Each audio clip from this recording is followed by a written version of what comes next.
እሺ የታለች ለሊ? ኧረ ተኝታለች፣ አትረብሻት። አዴ እኔ ከዚህ በላይ አልችልም። መጠበቅ ሰልችቶኛል። አዴ እኔም እኮ እንዳንተ አንተን አገባለሁ ብዬ ነበር ሄድኩት። ወይ እንዴት በእነሱ ይጨከናል? አልገባኝም። አብዛኞቹ ታካሚዎች ደክመዋል። ምክንያቱም ይመስልሻል? እኔ ምን አውቃለሁ ዶክተር። እናቴን አታውቃትም እንዴ? አውቃታለሁ ለሊ። እሺ በቃ እናንተ አንቺ ግን አታስፈልጊም። እሺ በቃ እንዳትከተኝ አልፈልግሽም። በቃ እኔ እንዳዴ በቃ ይዛት ሄደን ይመጣል። እሷን ተዋት። ናኛ ያፈቀረሽ ነው ወይስ አንቺ ያፈቀረሽዋል? አደይ ከዴብ ጋር ደስተኛ ትሆኛለሽ? አዎ ዶክተር፣ ዴብ በጣም መልካም ሰው ነው። ባሌ እንዲሆን መርጬዋለሁ። እዚህ መውጣት አለብን። ለምን? ቆይ ዶክተሩ ምን አለክ?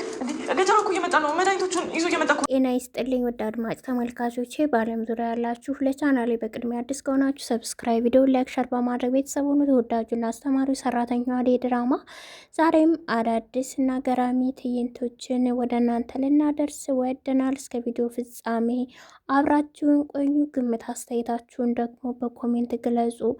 ዴቭ ለአደይ ያለው ፍቅር እጅግ በጣም እየላቀ ስለመጣ አሁን ላይ ደግሞ በቤተሰቦቿ ዘንድ አለመቀበሉን ሲያውቅ ተስፋ በመቁረጥ ወደ ቤተሰቦቹ ሊመለስ እንደሆነ እየነገራት ነው። ድጋሚህን ጥያቄ ማንሳት ለእኔ እየሰለቸ መጥቷል ሲልም ነግሯታል። አደይ ደግሞ ልትረዳኝ ሞክር እባክህን፣ ያንተን ባልፈልግ ለምን አብሬክ እሆናለሁ? ወዴትስ ትሄዳለህ? ለምን ለሊ ላይ ስለሆንኩ ነው አሁን ላይ ጊዜ እየሰጠው እንዳልሆነ አውቃለሁ ስትለው ለሊ አትቤ በማለት ሲጮህባትም ተመልክተናል። ሆኖም ግን ደግሞ እባክህን ተረዳይ በማለት እሷ በቀስታና በእርጋታ ልታስረዳው ሞክራለች። ዴቭ ደግሞ ነገሩ በጣም እየሰለቸው እንደመጣና በምን መንገድ ሁለታቸው አብረው መሆን እንዳለባቸው በጣም ስላሳሰበው እንግዲህ ይህን ነገር አንስተው ሁለቱ ሲወያዩ ተመልክተናቸዋል። የአደይና የዴቭ ጉዳይ መቋጫው ምንድን ነው ስንል ያው ቤተሰቦቿ እንዳልተቀበሏት ብታቅም በድጋሚ እናቴን አሳምናለሁ ብላም የሆነ የምታስበው ነገር አለ ይመስለናል አደይ። በሌላ በኩል እንግዲህ ለልዬ ዛሬ ላይ የባሰ ብሶባት ተመልክተናል።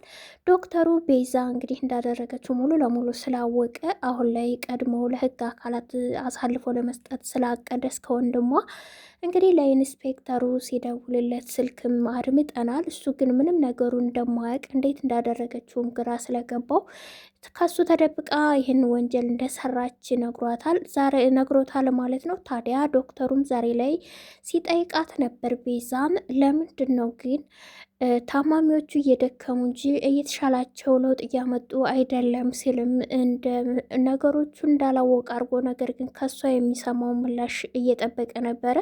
እኔ በምን አውቃለሁኝ፣ ነገር ግን ደግሞ ምናልባት ራሳቸውን ስለማይንካከቡና መድኃኒቱን በአግባቡ ስለማይወስዱ ይሆናል ስትልም ትነግረዋለች። ታማሚ ዘመድ አለሽ ወይ ሲልም ጠይቋት ነበር። የለኝም ብለዋለች።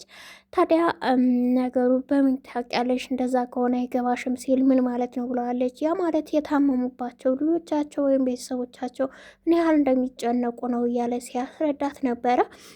እሷ ግን ነገሩን እኔ ስለ ህመማቸው እንኳን አይደለም በምክንያት እንደዚህ ሊሻላቸው እንዳልቻለ እንጂ አይደለም እኔ ህመማቸውን መንስኤያቸውን እንኳን አላቅም ስትል ነገሩን ትዘጋጋለች። ይሁንልሽ ወደ ስራሽ ተመለሽ ብሏታል።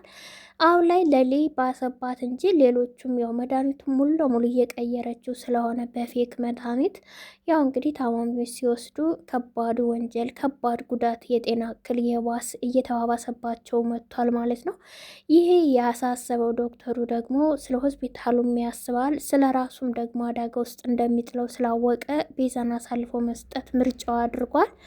ቤዛ ታዲያ ነገሩ የቃል አያውቅም የሚለው ነገር አሁን ላይ አልተጠራጠረችውም ነበር። ምክንያቱም እንግዲህ ሲያገኛት እንኳን መንገድ ላይ ከገጀሯ ጋር አጎቴ ነው ብላ ነው ያስተዋወቀችው። እንግዲህ አጎቱ መሆኑንም ስለተጠራጠራትም ወንድምየውን እንግዲህ ፈልግሃለሁ ብሎ በመጥራት ቢሮ ድረስ አጎት አላችሁ ወይ ሲል የምን አጎት የለንም፣ እኔም አላውቀው አጎት ይኖራል ብሏል። ስለ እናንተ አስተዳደግ ስለ ቤተሰቦቻችሁ ንገረኝ ቢለውም ከፈለክ ቤዛን ጠይቃት፣ እኔ ምንም ነገር ልነግርህ ፈቃደኛ አይደለሁም ብሎ አሁን ላይ ወንድምየው ነቅቷል ማለት ነው እንዳወቀባቸው። ለሊ ብሶባታል እንግዲህ ወደ እነ ፍቅር ቤትም ሂዳለች። እናትና አባቴን አምጡ እያለች ከአደይና ከዴብ ላይም ስጮህባቸው ተመልክተን ነበር። ነገር ግን ዴብና በማለት አደይን እንዳትከተይን ብላ ወደኋላ እንድቀር አድርጋታለች።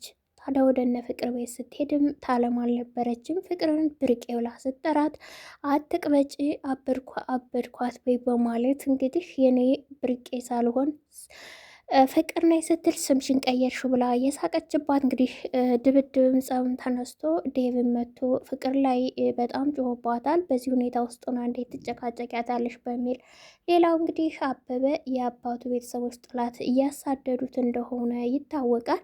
ሄለንን እንሂድ እያለ ከቀን ከቀን ጥያቄውን ቢደጋግም እሷም እንዳልፈለገች ነው። ጉዳዩን በእርግጥ አላወቀችም። ነገር ግን እሱ ከስራ ቦታ ተጣልተው እነሱ እያሳደዱት እንደሆነ እንጂ ሌላ ከበድ ያለ እንደሆነ አላወቀችም። ስልክም ሲደወልለት ዛሬ በፍርሃት ከሷ መሀል ዳይመንድም ነበረና ደወሉ እኮ በማለት በጣም ሲንቀዠቀዥና ግራ ሲገባው ትመለከታለች ሄለን። ታዲያ ሄለን ወጣ ብላ በር ስር እያዳመጠች ነበረ ነገሩን ከሷ ፊት እንደማያወራ ስላላወቀች እንግዲህ ደመቀ ስልኩንም አውርቷቸዋል ሰዎቹን ማይሆን ምላሽ ሰጥቷቸዋል። እንዴት በዚህ መልክ ታናግራቸዋለህ እያለው ነው። ፈርቷል አበበ። ያው እንግዲህ ወይ ወደ ገጠር መመለስ ካለያ እዚህ ሀገር መውጣት አለብህ ሄለንም ብዬ እንጂ ለእኔ ብዙ ምርጫ አለኝ እያለ ነው። እሷንም ቢሆን ማሳመን አለብን እውነቱን ንገራትና እያለው ነው። ሄለን ተደብቃ ነገሮችን ሰምታለች። ምንድነው ያልሰማውን ነገር ስትልም አስደንግጧቸዋል። እስቲል እውነቱን አሁንም ድረስ አልነገራትም ማለት ነው። ታዲያ አሁን ላይ ለሊ እንግዲህ የለሊ ጉዳይ ለአደይ ማስጨንቋት ዶክተሩን ሂዳ ጠይቀዋለች። ገጠር ሜዳ እንዳልተሳካላት በቤተሰቦቿ ዘንድ ዴብ እንዳተቀባይነት እንዳጣ እየነገረችው ነበር። አንቺ ግን ተወጀዋለች ታፈቅረዋለች ወይስ እሱ ስላፈቀረች ብቻ ነው እያለም ሲጠይቃት ተወደዋለሁ ያፈቅረዋለሁ ብለዋለች። እንግዲህ የትዳር አጋሪ ሊሆን መርጫዋለሁ ዴብን ስትልም መልካም ሰው ነው እንግዲህ ይቀናል እያላት ነበር ዶክተር ከክፋትና ከመጥፎ ባህሪያት ስለሚወደኝ ነው ብላ መልካም ነገሮችን ስለ ዴብ ስትናገር ነበረ። ከሆነ መልካም ግን እንዲሁ ራሱ ከሆነም ካልሆነም ደግሞ የእግዚአብሔር ፍቃድ ነው። ፈጣሪ ከፈቀደልሽ ነው አብራችሁ የምትሆኑት። ምናልባት ፈጣሪ ፈቀደው እስከዚህ ሰዓት ቢሆንስ እያለም ዳርዳር ይላል። እንግዲህ እሱም ወዷታል ይታወቃል። ዶክተር አደይን በጣም ነው የወደዳት ያፈቀራት ማለት ነው። የእሷን ሀሳብና እንዲሁም ደግሞ ምን በውስጧ ስለ ዴብ ምን ያህል አመለካከት አላት የሚለውን ለመገመት ግን ጥያቄዎችን ደጋግሞ ጠይቋታል።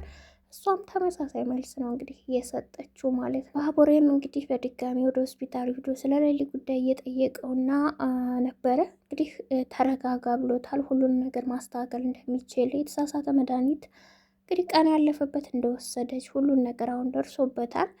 ስለዚህ ሁሉንም አደርገዋለሁ ብሎ እንግዲህ ቃል ለአደይም ቢሆን ቃል ገብቶላት ነበር ዶክተር ማለት ነው። የሌሊን ነገር ታዩ ለኔ ሁሉንም ነገር የዋጋቸውን ሰጣቸዋለሁ በሚል እሷም እንደሚሻላት ወደ ጤናዋ እንደምትመለስ ቃል ሲገባላት ተመልክተናል። እንግዲህ ገጀራውም ደግሞ ሌላ ወንጀል የቀሩትን መድኃኒቶች ሊቀይራቸው በገንዘብ ስለሆነ እና ወደ ሆስፒታሉ ግባ ልጅ ታሞብኝ ነው ብለህ በማለት እንግዲህ እዛው ቦታው ድረስ መጥቶ መድኃኒቱን እንዲወስድ በስልክ ስታወራ ነበረ። ታዲያ ወንድምየውን ቀጥሮት እንደነበር ይታወቃል። ከዶክተር ጋር እንዳወራ ቀጥታ ወጥቶ ወደ እህቱ ነበረ የሄደው። ከዚህ ቦታ አሁኑን መውጣት አለብን ካለበለዚያ አደጋ ውስጥ ነው የምንወድቀው፣ ዶክተሩ ሁሉንም ነገር አውቋል እያላት ነው። እሷ ግን በጣም እየተርበተበተች ክፉ ስራ መቼም ሰላም አይሰጥምና ነጻነት የለውምና ምን አለህ በማለት ገጀራው እንደመጣና ይህ ገንዘብ ሊያመልጠን አይገባም፣ መድኃኒቶችን መውሰድ አለበት ስትልም እንግዲህ ስነግረው እሱ ግን ህይወታችን ይቀድማል እንግዲህ አደጋ ላይ እንደሚጥላቸው እሱ እንግዲህ ፖሊሱም መጥቶ እንዲወስዳት ሁለቱንም በእጄ ናቸው ስላለው በስልክ ልውውጥ አድርጎ ቤዛን እየጠራት ነበረ። ቤዛ ግን በጣም ተርበተበት ነበር። ከወንድሟ ጋር ተያይዘው በጓዳ በር መውጣት አለብን እንጂ ፊት ለፊት እንያዛለን ብሏታል። ታዲያ በጓዳ በር ሲወጡ ተመልክተናቸዋል። ዶክተሩም አልደረሰባቸውም። ለሊ ከቤቱ መስኮት ላይ ተንጠልጥላ እይታው ሲያምር እያለች ተቀምጣ ስታወራ ፍቅር ወደ እሷ ስትቀርብ ተመልክተናል። በስተ መጨረሻ ጩኸቱ አለቀው። እንግዲህ ድራማ ያለቀው እዛ ላይ ነው። ለሊ ወደቀች ወይስ ደግሞ ተረፈች? ግምት አስተያየታችሁን በኮሜንት ግለጹ። አዲስ ከሆናችሁ ሰብስክራይብ፣ ቪዲዮ ላይክ፣ ሸር በማድረግ ቤተሰብ ሆኑ።